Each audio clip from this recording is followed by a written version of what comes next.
We've been lied to, and I've got proof because I've now lived through it. Let me explain. When you ask someone, what do you want to do when you're older? Instead of saying a job, they now say make money. It's all about wealth. But why? When did this shift from astronaut, doctor, and lawyer become an outcome of all jobs? Why have we valued now wealth and money more than passion, desire, and the things we actually want to do? The older generations seem to think that we have a problem. Gen Z no longer works as hard to solve solutions to problems. They look for a balance. A job is to make money so you can do the things you want to do. And we think that money will solve all problems. I have a theory, though. I think money just shifts your problems. If people have the tendency to complain, they will continue to do so with money. People have the tendency to save, you will continue to do so with money. People have the tendency to spend, they'll just do so more with money. We use money as a mask motivator to hide the real issue, the mental issue. And here's what I really want to talk about today, because I think it roots all from movies and now social media, or social perspective can be more of the wide scope of what I want to talk about.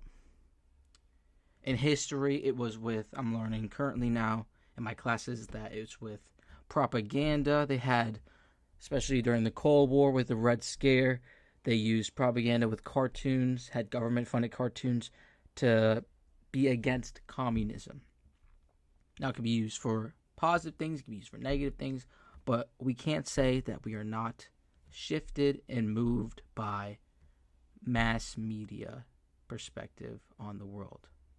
That perspective becomes our perspective because it's our only source of what is going on. I become victim to it. For example, in college, the movie expectation of college is they always portray high school as torture for anyone who's not a popular cheerleader or a football player. And then when they go to college, it's this wonderful opportunity where they make friends, people that they actually have interest with, and you have lifelong friends from it. They say it's the best 4 years of your life. But then now I feel selfish to say, I loved high school. I had amazing friends. Sure, there were ups and downs, breaking points, times that were awful. But when I look back, all I have is love towards my experiences, towards my friends, my coaches, my teammates. And now that I'm here in college, I don't know if I would say the same thing. Sure, I still enjoy moments. Sure, I still have a great group of friends. But there seems to be more of a negativity that exists right now that I'm battling with, that I find intriguing, but also that I find a little toxic. And I tend to be leaning more on my high school friends currently for that source of reaffirmation. And I think I got so caught up on the college experience, the college viewpoint on movies, that when it didn't align with what I saw, in some way, I thought I was failing. Even going into this college, I thought I was failing, because movies always portray the main character working hard and getting into an Ivy League school. So already off the bat, if I didn't do that, I'm already below the standard that the movie has set. And me, who's an ambitious person, I want my life to be, air quotes, movie. So I think I got so caught up on the idea that it's supposed to be the best 4 years of my life that I'm ignoring the reality that at this current moment, it's not right now. But that's just one example of many on how we have allowed our viewpoints of the world to get swayed by the media. Here is the bigger issue.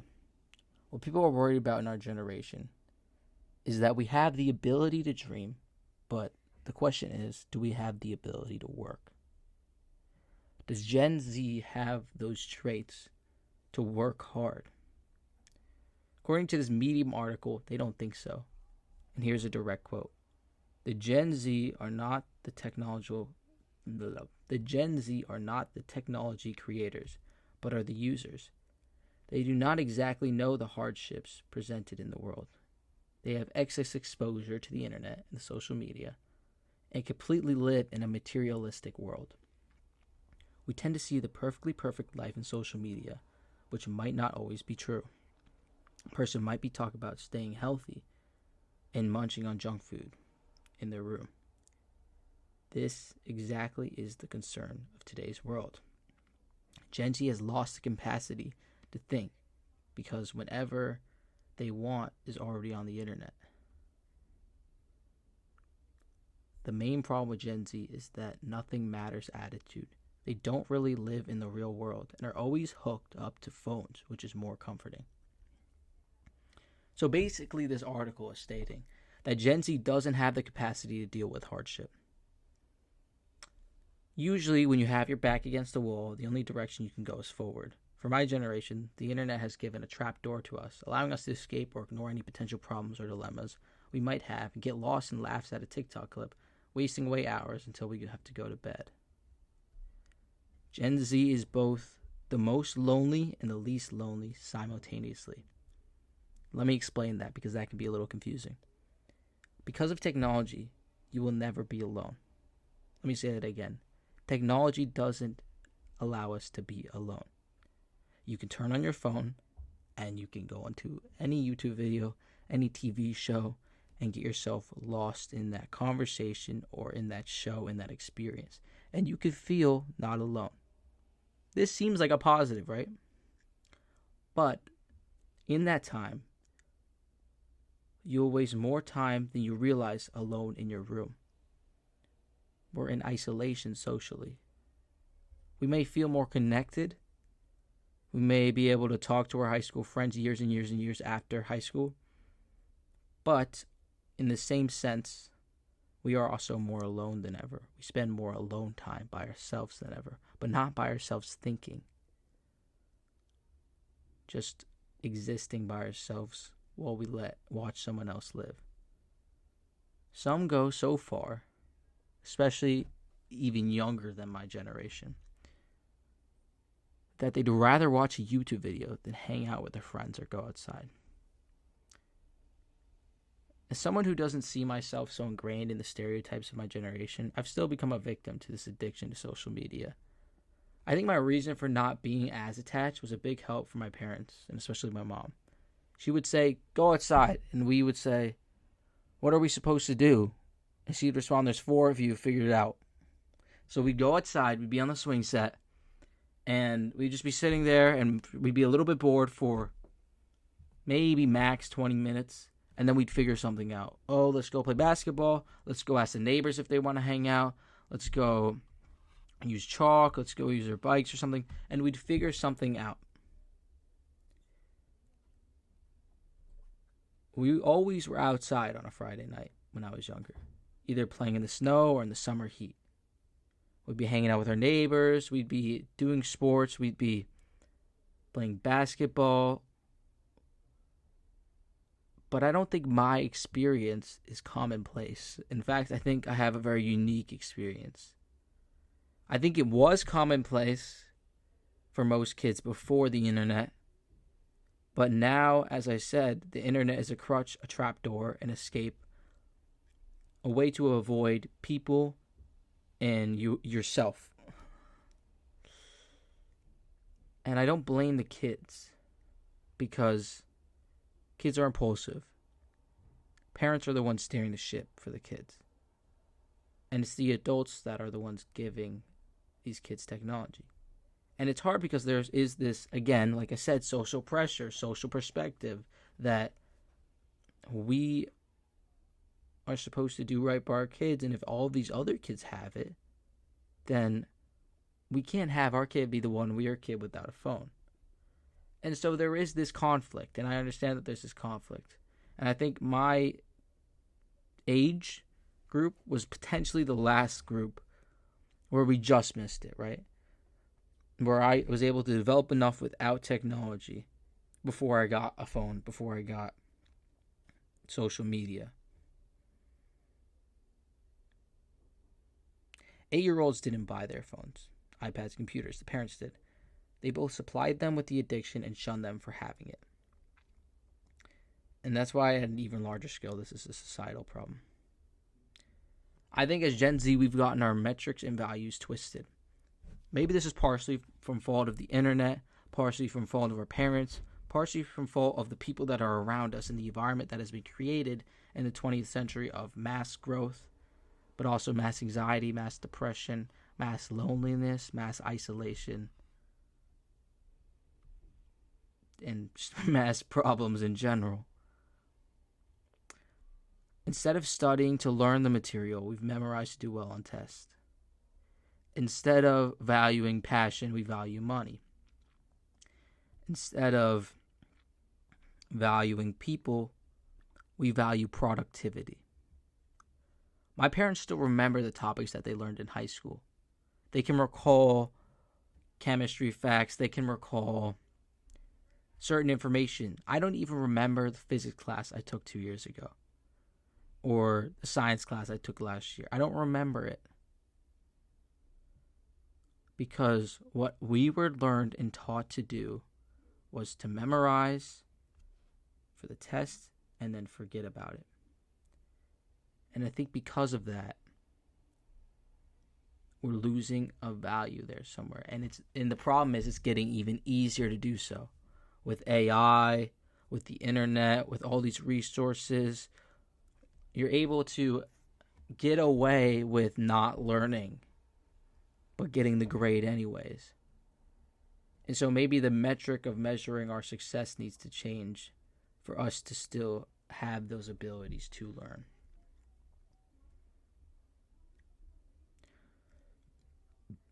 Another issue they say was with our generation is we don't drink as much as the previous generation. We were making less money than the previous generation, having less relationships, friendships, less social connections. We value money, security over passion, hard work, patience, and dedication. We'd rather sprint to a bucket of cash than enjoy the ride with the people you like. Why is that?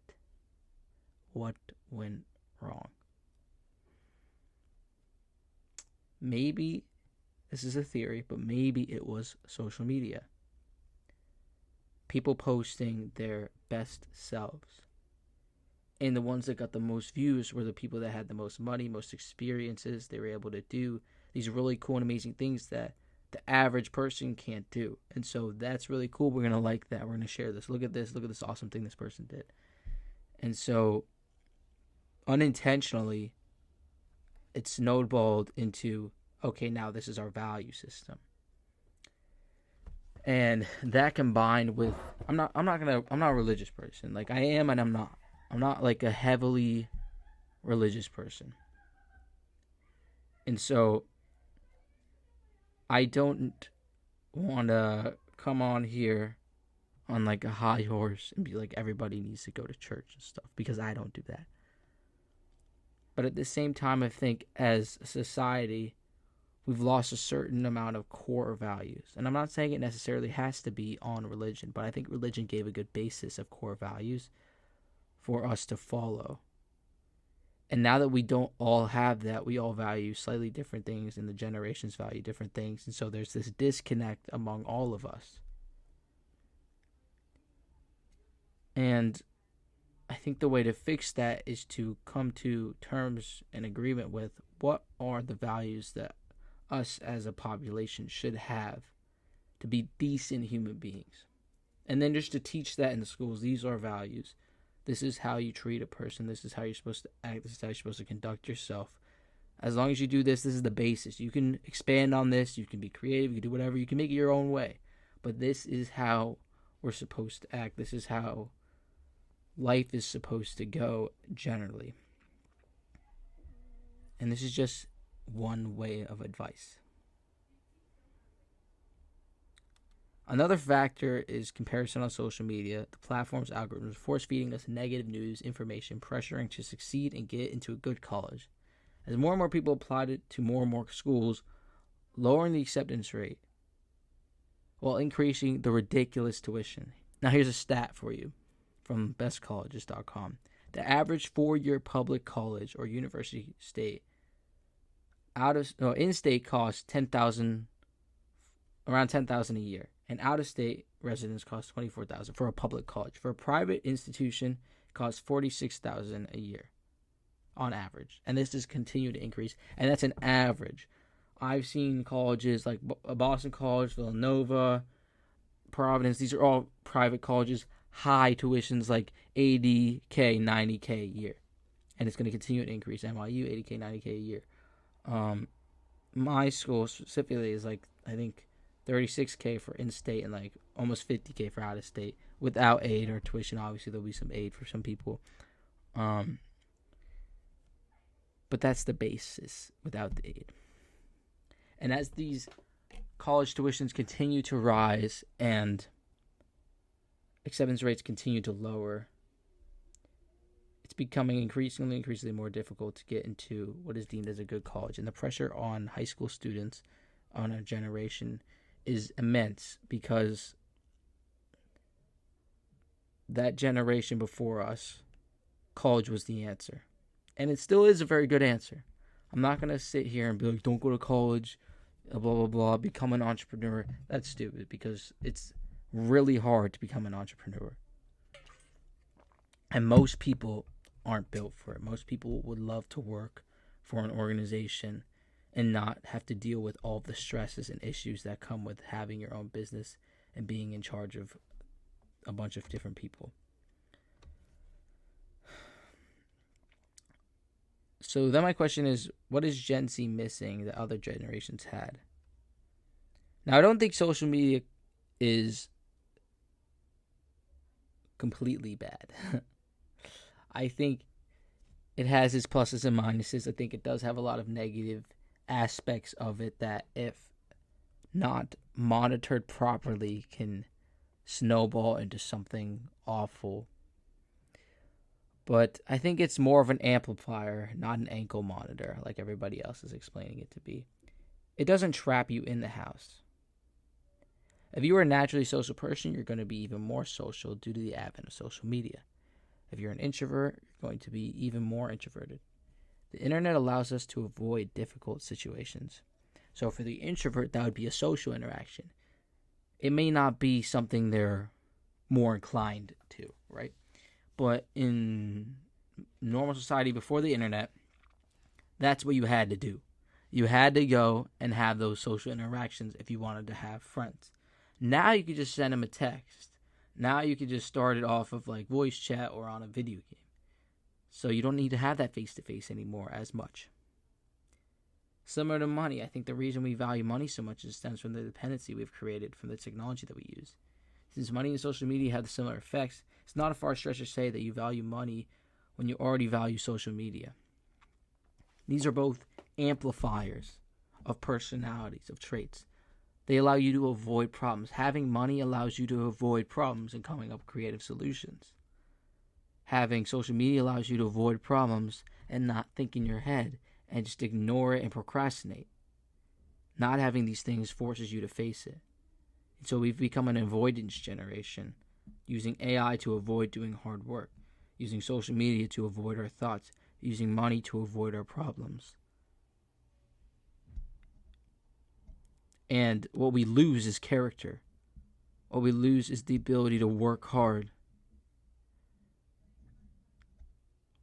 I think sports helps with this a lot. I did sports all throughout my high school, middle school, elementary school years. I continue to work out. I continue to exercise. I think that there's no cheat code to that right now. I mean, they're starting to come out with it, and I think that's sad because we're starting to lose more and more things. We're starting to get more and more cheat codes. AI for education, social media for social issues, for social development, and now Ozempic and more pharmaceuticals for fitness. But right now, as of now, fitness is something where you have to work hard and consistent for a long time to get improvement in. Whereas you can cheat yourself with education, You could cheat yourself with social interactions. You could cheat yourself with relationships by going on inappropriate websites. You could cheat yourself in all of these categories that used to be also as difficult, and you'd have to face them, and that was just a fact of life. Now you can cheat yourself in these categories. And I've used these cheats before. I continue to use them because it's there, it's easy.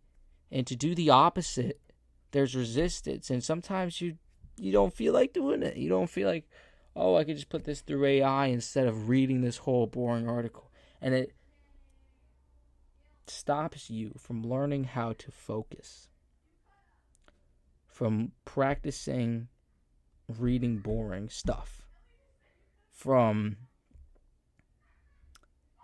having these difficult social interactions. And it's hard because if everybody's doing it, then everybody's also not very social. And so you can't have these social interactions. You end up talking to older people, or to these, you have to find these rare people in your generation that also are doing what you're doing.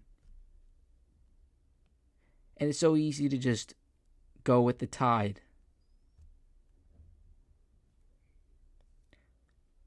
We want to be accepted. That's the whole driving force of all of this. We wear name brand clothes to let you know that we're like you, we're like them. We wear these shoes, we wear these clothes, we put cologne on, we get these haircuts, we get teeth whiteners, people get Botox, they get plastic surgery, all to feel accepted and to be what we have now created as the norm of what you should look like, how you should act, what you should value, and who you should be. And I think that somewhere along the way we've strayed off the wrong path and we've started to value the wrong things. We are victims to our environment. I know that for a fact. See, the 5 people you hang out with the most are who you're going to become. So, understanding that fact, we should know that we're not victims of choice. We have the choice. We have the choice to pick our friends. We have the choice to leave our friends. We have the choice to move to cities, especially if you're younger like me and you don't have as many responsibilities like kids and stuff like that. So choosing your environment is up to you. So be strategic, be smart. Who do you want to be, and surround yourself with people that are like that? Easier said than done. I want to do all these incredible things. I'm a hard worker. I have all these goals, these ambitions. But I'm struggling to find people, even in this huge school of 20,000 people, I'm struggling to find people that are like me. They have similar interests as me, but they never are as deep as I am in these goals. They never go as deep as I do. They may be slightly interested in this category, and so I could talk to them about it for a little bit, but I don't want to seem like that overbearing, over-analytical, over-research type of guy. And then it becomes a tax or a burden on the person when you're talking to them. And so I end up cutting myself short, even though I'm passionate about the topic, because I can slowly see that their eyes are losing interest. And so I'm not saying it's going to be easy to find the right environment. And I'm not saying that this is going to get fixed overnight. And I think that us as a generation needs to do work and recognize as a whole that maybe we're not going in the right direction. And maybe if we keep going down this direction, it will be troublesome for all of us. And so to combat that, we should focus more on solving our social issues and facing hard situations, even if we don't technically have to, doing it because we want to, because it's a survival thing. If we want to survive, I think the only way to do that is to face these things that feel uncomfortable because we didn't get the practice when we were younger, but we're recognizing that and we're facing that now.